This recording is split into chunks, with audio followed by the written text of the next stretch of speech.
For number 5, I am choosing The Shining. Just a great, great movie. I can't say enough things about how much I love Stanley Kubrick and everything he ever did, from Lolita to 2001. A Clockwork Orange actually used to be in this list, but it kind of has gotten bumped out over the years. I just love all this. Eyes Wide Shut. He's just so brilliant. I was a Scorsese fan growing up. That was my favorite director and all, until I discovered Kubrick. And Kubrick just takes it to another level. The insanity that he pours into every minute detail, the minutia that he focuses on, I can appreciate that so much. It's just so pleasant to see. I love how he makes films and all. And this movie is no exception. This was written by Stephen King, obviously, in like 1977. I read the book as a kid, saw the movie later when I was a teenager, maybe younger, I don't know. And there's always been this big debate between Stephen and Stanley as to, King didn't like the original version. He liked the one where the guy from the younger brother from Wings played Jack Torrance in like a made-for-TV movie. And I saw that and no thank you. I'm back to this. This is where it starts and this is where it ends for me. Shelley Duvall, everybody in this movie is just so cool, man. To me, I think the movie's great. I don't like it being called a horror movie. To me, it's not a horror movie. I think you got to have some monster or some killer that's a little bit more rampant than somebody just trying to murder his family than this. To me, it's a psychological thriller, but it gets listed on horror movies all the time, and it still makes its grade, even in that. I just think it's just such a brilliant film. I watch it several times a year. I study this. This is another movie called Room 237. That is about the movie, and it's basically, I don't know, 10 or 12 people that basically have theories about what they suspect the movie is about. Because that's the brilliance of Kubrickian movies, is the fact that you have no idea what he's doing, because when you think you've got it figured out, you don't. Is this movie The Shining? There's theories that it's about Native Americans and how they were treated by Americans that were coming over to this country and fighting for land. Is it about the Holocaust? Is it about the Apollo moon landing that Kubrick was involved with early on in his career? It's just a veritable, cornucopia of things that it could be. And in this documentary is just really, if you don't like this movie, if you watch this, you'll like this movie because it sheds so much light on it. But I watch it several times a year. I even got a tattoo of Jack with the carpet on his face. That's how much I like this movie. As stupid as that probably sounds to some people, but that's where I'm at with my dedication to things. But it's just great. I see something new every time I watch it. Because there's so many themes and so many things. I love the way it ends. It's just so ambiguously, like you get to figure out, what did that even mean? And I love that about most of Kubrick's films, is what was he trying to say? What was the bigger picture? Jack Torrance with his isolation and his alcoholism, the cabin fever, the loneliness, the despair, the coping mechanisms that he finds for himself, the manifestations that you start to see of his insanity as the movie progresses. All these things come to bear. I love the fact that the Overlook Hotel is an absolute character in this movie. Because it feeds into all these isolation and depressive, tendencies that Jack is fearing and yet trying to own, at the same time. And Jack Nicholson, I can't say enough good things about him. He's one of my favorite actors. Him, McConaughey, Bill Murray, Brad Pitt, Robert De Niro, Clint Eastwood are probably my top 5 or 6 actors, and Jack's definitely one of them at the very top. I just think he's so phenomenal at everything he does. The only thing that I kind of wish was more of a thing is I wish the Overlook was a real place you could visit. I know they use the overhead, the full shot of it is something in like Oregon or something. The interior was just a set. There is no maze. That was another set, but it would have been cool if they'd have filmed the whole thing at one place that you could go visit, and then stay there, and there'd be a maze out front. And all that. I just think that would be kind of cool, because it is such a living, breathing character in this film, and without the spookiness of all the ghosts in the building and the building itself being kind of a ghost, it's not nearly as cool of a movie than it is, if they'd have set it anywhere else. That isolation that the Overlook Hotel provides is just absolutely brilliant. So, number 5, The Shining, 1980. All right, we're getting down to the nitty gritty now. Continuing the Jack Nicholson theme, About Schmidt is my number 4 pick. I love this movie, Dear and Dugu. That line right there is all it takes for me to like this movie. I discovered this from my dad. I don't remember if he owned it and we just watched it because it looked interesting, the cover. I mean, what is this dude doing, right? Or if, I don't remember how, but he was the one that turned me onto it, and I've been in love with it ever since. I think it's just a great movie. 2002, 5 Easy Pieces, One Flew Over the Cuckoo's Nest, as good as it gets. Going South, Easy Rider, The Departed. Like, Jack Nicholson is just so perfect. And to me, this is his finest hour. He does just such a great, great job at this. A guy who's an actuary, arguably probably one of the more boring jobs that one can imagine.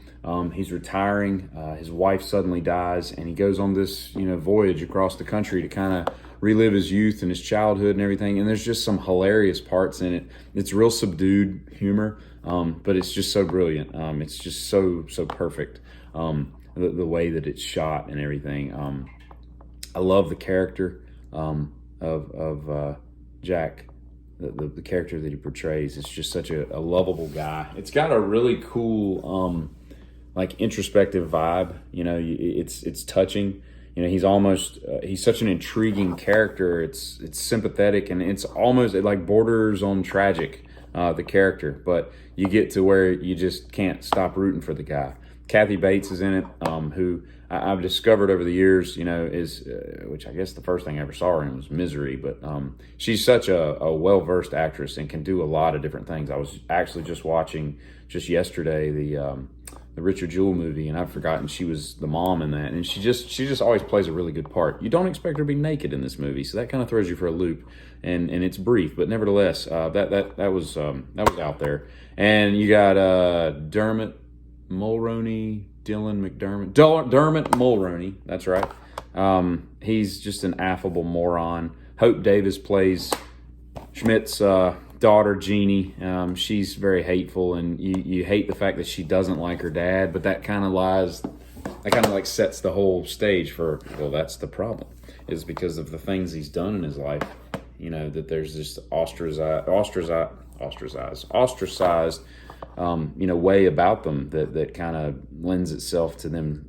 There's a reason why she doesn't trust him or care for him, and that's kind of why he's got to rebuild and everything.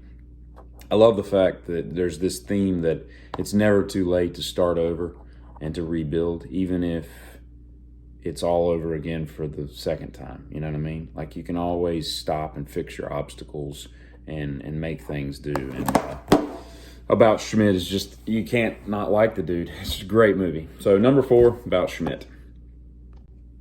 All right, top 3. My third pick is Sophia Coppola's Lost in Translation. I absolutely adore this film. If the first 2 in my list weren't so strong, this would probably be my favorite movie. I love Bill Murray. He's probably my favorite actor of all time. And I just love the way this movie makes me feel when I watch it. Again, I watch these movies, these 10 or 11 movies. I'm easily watching these a couple times, 2 or 3, 4 times a year, just because they're the ones that I can never get tired of. I love it. This is from 2003. Sophia Coppola's third film. I think she did Virgin Suicide something, and then this. And she basically wrote and directed the whole thing. They shot it in 27 days. Kind of like a real low-key production, because Japan's kind of weird about, they will stick you in jail and you're guilty until proven innocent kind of thing. So she was a little nervous about having these huge film crews and whatnot. But they stay at the Park Hyatt Hotel, which one of these days I'm going to get to go to Tokyo, and I'm going to stay there, and I'm going to go to that bar, the New York bar on the 52nd floor, where they meet and hang out at 1 o'clock in the morning when everything's quiet and all. And I just think that there's so many things about this movie that it's the reason I want to go to Japan. It's because I want to go by and see all the sights that they do in this movie. But what I love about it is you've got two people who are kind of messed up at different points in their life. You got Scarlett Johansson, who was like 17 years old when the movie filmed, and she's playing like a 20-something-year-old. And, she's young in this marriage, and she's not loving it. Things are just not where she wants them to be. And, there's the attention that she's seeking isn't fulfilling and all this. And yet Bob Harris, Bill Murray, is at the other end of the spectrum, going through a midlife crisis, for lack of a better term. He's got this estranged wife, and there's this loneliness with all of them, and you're in this city of, all these people and all this madness and craziness and neon lights and busyness, and yet you couldn't be any further away from another human. And then they kind of meet.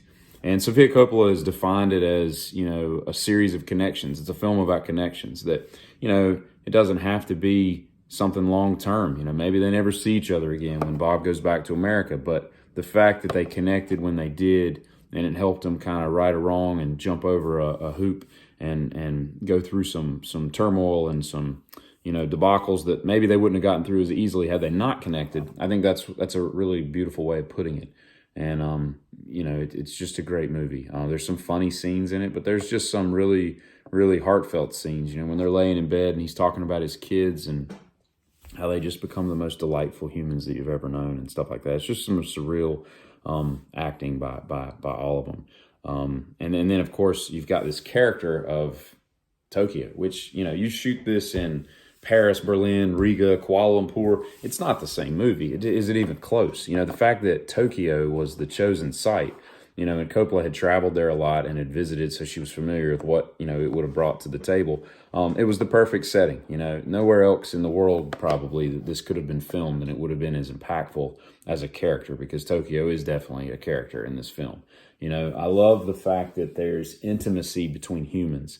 And it's so well defined in this film. And it's not sexual. It's nothing relationship wise. It's just a complete, real, sincere, palpable, connection of people that, belies its intimacy. And that's what I love about it. And every single time I watch this, again, there's something new that I get out of it. And it always makes me feel good when I see it, even though it's all about being lonely and trying to fight your way through that stuff. So number 3, Lost in Translation. All right, number 2. And number 2 every year always challenges to be number 1. And it's probably going to pass it one day, because every time I watch this movie, I just fall more and more in love with it. I'm not a huge follower of fiction. I don't read fiction. Probably 96% of all the books I own are nonfiction. But I read this after I watched it, and No Country for Old Men, my number 2 pick. Cormac McCarthy is he's a beast. I mean, the dude, it's so weird the way he writes. Like he doesn't use, quotations and all, and his dialogue is so awesome. Like when you read it, like I found myself reading this out loud because I felt like I was from West Texas. Just the way he throws in all these, weird slang terms and stuff that, even being from the South, I don't really use. I mean, it's just a different way of talking out there with all these colloquialisms and stuff. But great book. And this movie is absolutely so faithful to the book. It doesn't really take much literary example from it. It sticks to it. It's very much verbatim in a lot of terms. But I just love this movie. It was this beat out in 2007. This beat out There Will Be Blood for Film of the Year. It just got some great accolades. It's the first time I ever saw Javier Bardem, and I love him. He's just great. I think Anton Chigurh is like the greatest villain of all time.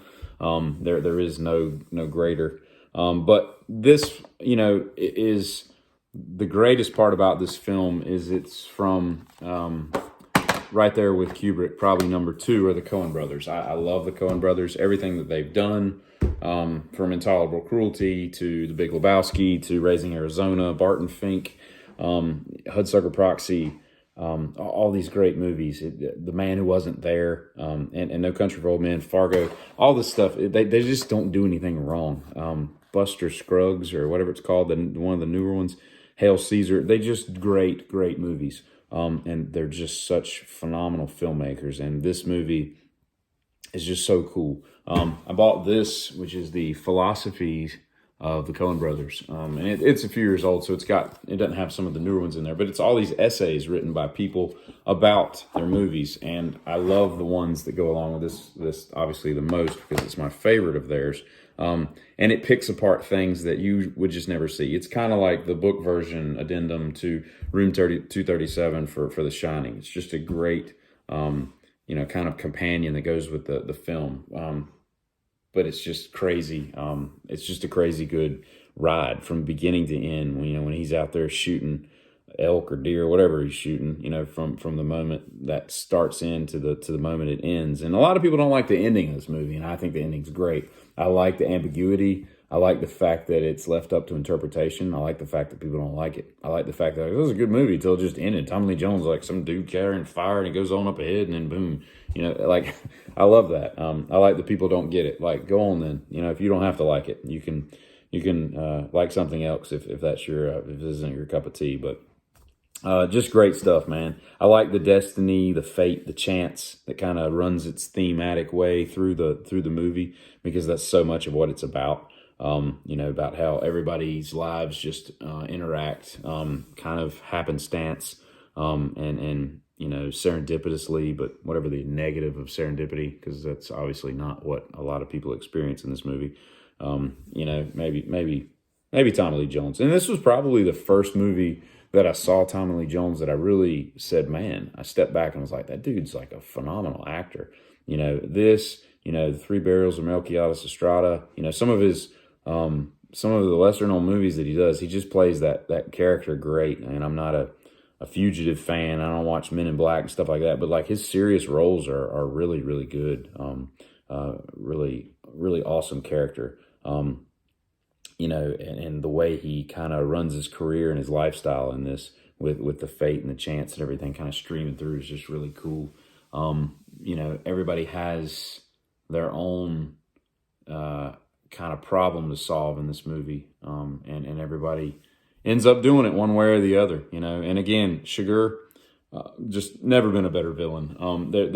I hate the fact that they didn't take Anton Chigurh and make a movie out of him, because he should have had like his own series. But then, as much as I would have loved like delving into that character more, because there's so little you know about him, and you got to just kind of guess like where he comes from and why he's like the way he is, what's up with the hair and the outfit and everything. But it would have been awesome to see that, but it would have totally destroyed the character, because the fact that you don't know all that stuff about him is what makes him so absolutely brilliant.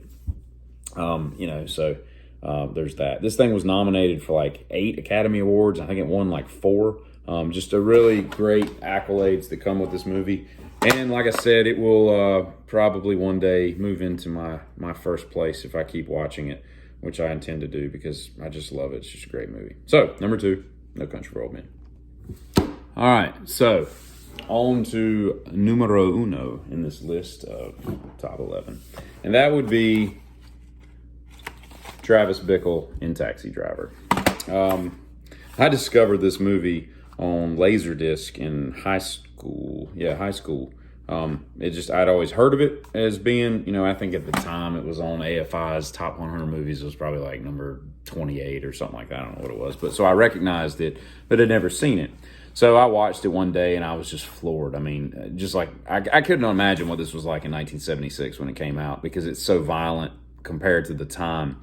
And just the themes that it has in it. I mean, Jodie Foster and, Harvey Keitel and the scene they're in. I mean, that's crazy to think about in 1976, much less today in a real sense. But I just love this movie. De Niro was my favorite actor for the longest time.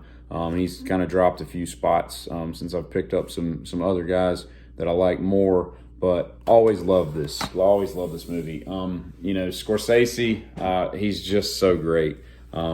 Probably my 4 favorite films are this one, After Hours, The Departed, and Casino. And I like The King of Comedy a lot too. That's kind of an underrated film. After Hours is just, it used to be in my top 10, and it's dropped a little bit outside of it. But nevertheless, Taxi Driver, 1976. Just such a great film. It's encapsulated by this feeling. You go back in time when you watch it. You go back into a culture. The time was just more real. Everything just it establishes this feeling that it's just a lot simpler but more violent in a weird way. It's kind of hard to define, when you go back and watch it. One of the things that makes this movie so great to me is Bernard Herrmann's score. The guy that had kind of risen to prominence making all the Hitchcock films, those scores, Vertigo and Psycho and all that stuff. Scorsese and Paul Schrader, they hire him on to make the score, and then he dies like 5-6 weeks right before it came out. I think he died like around Christmas of 75, and it came out like February of 76. So he never got to see it in the theaters, but his themes, the thematic score that he puts together is its own character. It's just so haunting and moody. It's got this weird type of suspense built into the music, and it's almost got this like dreamlike overtone to it. And I think with a regular score, this movie isn't nearly what it is without it. Even with the craziness that goes on in Travis's life and all the character stuff that goes along with the people he meets and everything, and Betsy and Palantine and all that stuff. There was in one of the special features, I heard Paul Schrader, the screenwriter that kind of went along with Scorsese in making this film. He's basically talking about how, at the end of the movie, there's this open-ended, what happens to Travis? How does this end and whatnot? And he's basically saying that Travis isn't cured. Travis Bickel is the same Travis Bickel, and the next time this happens, he's not going to be the hero. And he kind of intended for the ending to coincide with the beginning, kind of like listening to Dark Side of the Moon. You get to the end, and it just rolls right back up into the beginning, and it just cycles back around. And everything's the same. All the beginning and the end are the same without any notices of any differentiation between what has happened and transpired in the last 2 hours. But I love Travis Bickle as a character.